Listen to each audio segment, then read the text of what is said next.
Now, in this sessions, I will explain about your task. Oke, seperti yang saya sudah lihat di hasil voting kalian, kebanyakan memilih take home exam. Oke, you want to do take home exam. Of course, I will not make it as a very simple task because this is exam. Jadi kan kalau namanya ujian nggak bisa dong hanya kayak penugasan. Jadi harus ada segi yang challengingnya. Apa yang challenging dari tugas ini adalah I want you to make the video, but not only a simple video, only like a 10 minutes video you can finish it. I want you put more effort gitu loh. Karena nih saya tadi juga langsung bikin nih contohnya, dan ketika saya bikin contohnya ini mungkin sekitar 40 menit lah ya saya bikin bikin slide-nya, nyari referensinya, bikin animasi sedikit gitu loh. Jadi saya mau setidaknya kalian ngerjain sama lah kayak kalian ngerjain ujian gitu sekitar 1 jam, atau mungkin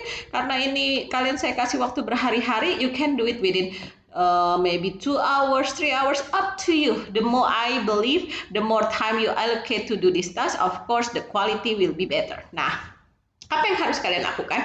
Di video ini ada 2 komponen pertama.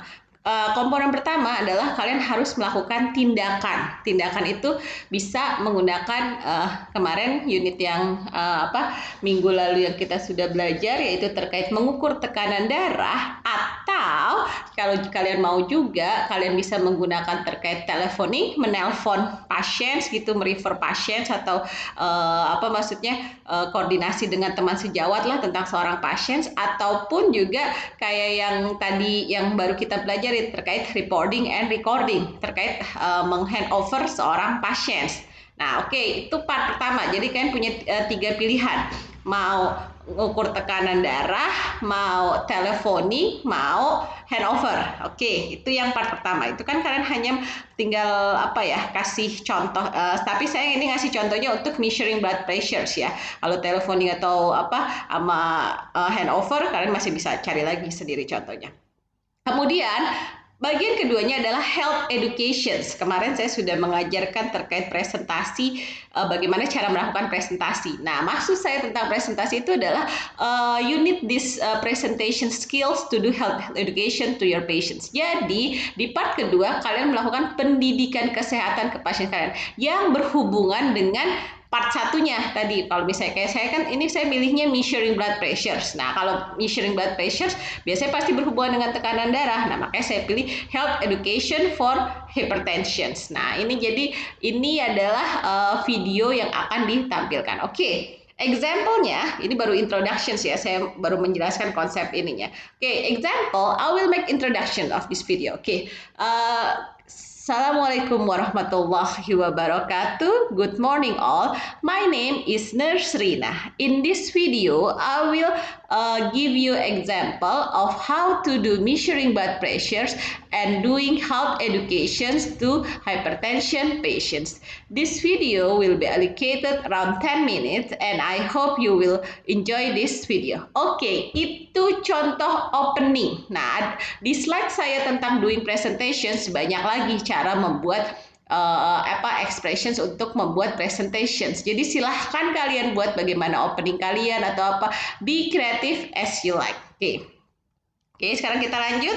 And then in measuring blood pressure, setelah introduction saya akan bilang, before we are measuring blood pressures, there are several things we need to consider. First, the tools. The tools that we will use is spirometer, stethoscope, mask, and also gloves. Okay. The steps that we need to do is from preparations is washing your hand, and then you need to do patient contract regarding the time, the purpose of doing measuring blood pressure, and also taking patient agreement. And then after the patient agree that we can do measuring blood pressure, we need to maintain patient privacy.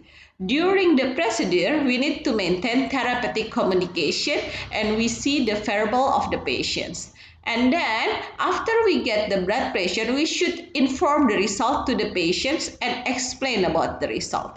And then of course we need to do documentations. Jadi kalian jelasin dulu nih alat-alatnya apa, bagaimana cara melakukannya. Nah, gimana kalau telepon sama reporting? Kalau telepon and recording, kalian bikin aja case skenario-nya. Kalian bikin case skenario-nya ini akan menelpon antara ini atau ini. Jadi ada sebenarnya ini cuma tools sama stepnya ini kayak introduction-nya aja gitu loh. Jadi sebelum kita ke video prosedurnya. Jadi untuk kalau kalian milihnya handover atau teleponing, bikin aja case-nya itu seperti apa. Jadi saya punya gambaran kalian akan memvideokan apa. Oke, itu sudah ya introductions dari measuring blood pressure. Then you need to do the procedures minimum 3 to 5 minutes. Ini saya karena saya tidak punya alat-alatnya dan saya tidak punya partner, saya kasih contoh video example of doing blood pressures. Tapi saya tekankan di sini, you need to make your own video. Jadi jangan kalau ini contoh ya, nggak boleh kalian ngambil dari YouTube, taruh di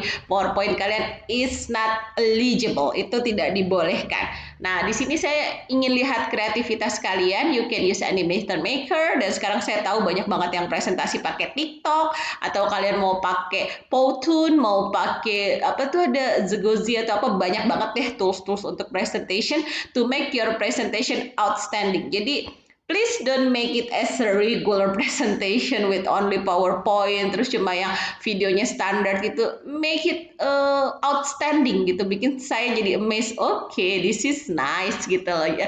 Make me, I always happy when I see my students really do a good effort in their task. So I hope you can do this very well. Nah, setelah kalian melakukan prosedurnya, mau tadi measuring blood pressures atau telepon atau handover, kita lanjut ke part 2-nya, yaitu adalah health education. Jadi bikin satu slide lah tentang pengantar untuk bridgingnya. Nah, I will do health education about hypertension. This is only example ya. Apa yang ada di slide itu adalah hak kalian dan apa yang mau kalian sampaikan dengan alokasi waktu yang sudah ditentukan. Oke. Before I do health education, of course, I will do introductions again.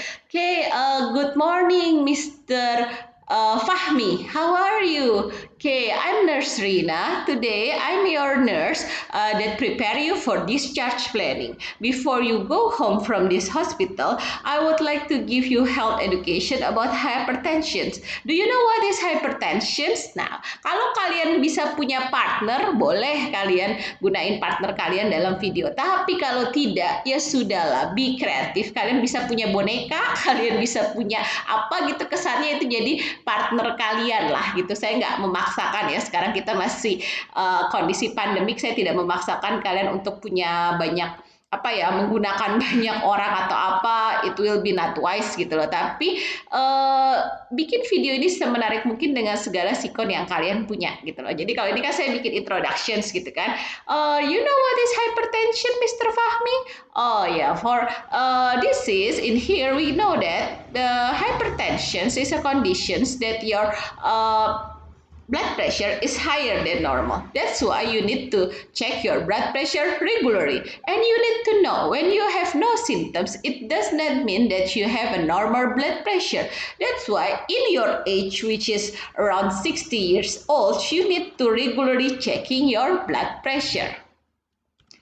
And then, Mr. Fahmi, the frequency of hypertension is 5 of 1 is under control, and every 2 up to 10 per heart rate higher, the risk of death is twice bigger from hypertension, heart disease, and stroke. And then who is under risk of the hypertension? We know people with heart attack, people with stroke, people with kidney failure, people it can increase the risk of blindness and also other complications. That's why it's very important for us to control hypertension to avoid from those disease.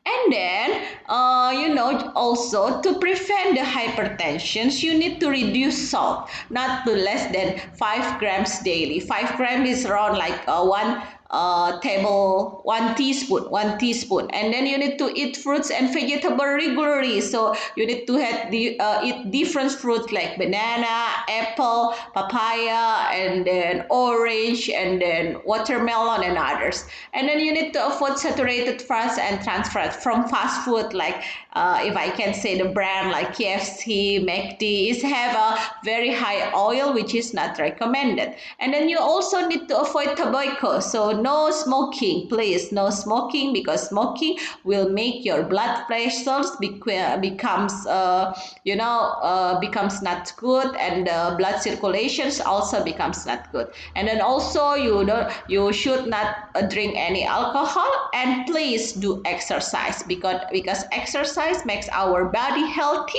and we can maintain healthy lifestyle.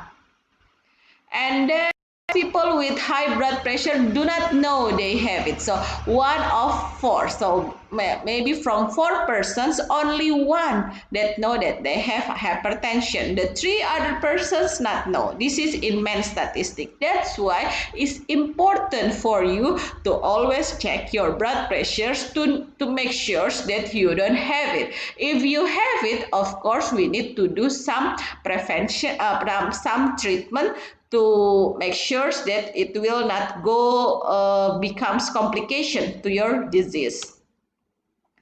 And then how to control it? Of course, you need to follow medical advice. You need to come to the doctors, you need to come to healthcare centers, and you need to follow what the doctor said to you. And then if you need to take medications, you need to take it as prescribed by the dose that the doctor given to you.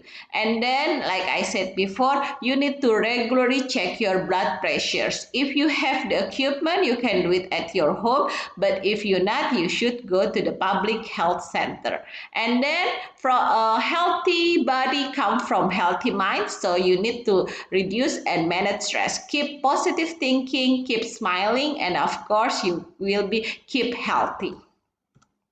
Yes, itu adalah contoh dari saya melakukan health education. I don't make any text before, but for you I recommend you make your own script gitu ya. Jadi bikin aja dulu scriptsnya, latihan dulu beberapa kali. It's okay, it's take home exam. You have a longer time, that's why I want you to do it in a very good way. Jadi saya kan membeli take home exam ini maksudnya supaya waktunya lama. Jadi nggak ada alasan, oh Bu sinyalnya nggak bagus, Bu sinyal enggak gitu loh. Jadi manfaatkanlah waktu sebaik-baiknya supaya kalian bisa membuat dengan sesuai ketentuannya. Dan apa ketentuannya? Ini ketentuannya. Ada 4 terkait penilaian. Saya akan menilai ada 4 komponen. Pertama, waktu. Tadi kan saya bilang waktunya itu duration saya minta 8 sampai 10 menit. Kalau kalian tidak memenuhi, misalnya ternyata waktunya cuma 5 menit nih, 2 selesai, ya udah, jangan mengharapkan nilai 20 dari waktu. Konten, pastinya saya lihat kontennya benar apa enggak ya. Kalian sudah semester 3, harusnya sudah tahu lah kalau hal-hal ini. Jangan kontennya asal-asalan atau ngambilnya referensinya yang kurang bagus atau apa. Jadi pastikan kontennya itu tepat. Creativity tadi yang saya bilang. Kalau cuma hanya PowerPoint asal ngerjainnya, ya udah, don't expect I will give 20 points in the creativity. And then the last, of course, I give the big score also for the grammar and pronunciations, karena because this is English for nursing, right? Makanya saya tolong kalian latihan lah, ini kan bisa sama teman-teman kalian ya. Pronunciations you can use Google Translate and whatsoever gitu. Grammar bisa saling ngecek sama teman-temannya gitu. Pastikan grammarnya itu juga baik. Dan di sini nilainya 30. Jadi secara keseluruhan, if you can get all of it in a good way, I will give you 100. And then regarding the time, karena saya tahu banyak mahasiswa yang kadang-kadang, udahlah ya segini aja gitu. The time is 8 to 10 minutes, only the content. Kalau kalian mau bikin opening atau closing is all up to you, tapi saya tidak akan menghitung itu sebagai waktu terkait isinya ya. Jadi openingnya itu benar-benar yang saya bilang, udah mulai opening tuh, hi I'm Nurse Rina, bukan yang lagu-lagu masih ngitung 1, 2, 3 yang itu, come on gitu loh. Jadi udahlah, don't play with that gitu. Saya udah tahu kok tugas video mahasiswa kadang ngakal-ngakalin di situ. Jadi saya 8 sampai 10 menit itu terkait 2 hal itu, mau yang procedures dan health education. Terus kapan deadline-nya? Deadline-nya adalah sesuai tanggal final test kalian. Nanti kan Bu Tika tetap akan memberikan deadline finalsnya. Nah, kemudian kalian submitnya in term of YouTube link. Dikirimkan ke Salwa dan Salwa yang akan mengirimkan email ke saya. Karena kalau terlalu banyak email kadang saya pusing ngeceknya. Jadi satu email aja, Salwa tolong dibuat dalam bentuk Excel. Nanti Excel saya tinggal klik-klik linknya untuk lihat video kalian. And then please, good luck for all of you. Be responsible. Makanya saya bilang bertanggung jawablah. You are college students. Be creative, and I will be waiting for your excellent work. Jadi itu kira penjelasan saya terkait take home exam kalian. I hope you can understand. If you don't understand, you can have my numbers and you can communicate with me. Okay, thank you all. I hope you enjoy our English for Nursing class. If you have any comment, please feel free to contact me.